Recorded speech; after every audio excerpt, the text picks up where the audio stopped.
Il-membru tal-Parlament Ewropew Miriam Dalli iddeskriviet it-tkabbir tal-ekonomija Maltija bħala opportunità unika għal pajjiżna.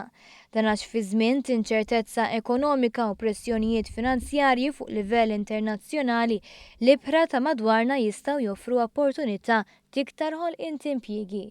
Dalli kelliema tal-grupp tas Soċjalisti u Demokratiċi dwar is-suġġett iddikjarat dan qabel ix-xahar id-dieħel il-Parlament Ewropew jivvota dwar politika tal-Unjoni Ewropea għall-ekonomija marittima għas-snin li ġejjin.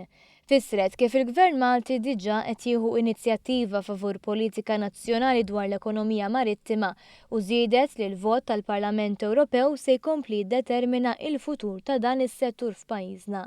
Brabta ma' dan l-Europarlamentari dan li żaret kumpanija ta' familja Maltija li ilha tibni dgħajjes għal dawn l-aħħar 27 sena u li ħadet fama internazzjonali bid-ditta tad-dgħajjes xodron. Fi żjara tagħha Miriam Dalli saħqet li l-bini tad-dgħajjes u biċċiet tal-baħar bħalma tagħmel il-kumpanija hija parti mill-politika tal-ekonomija l-blu.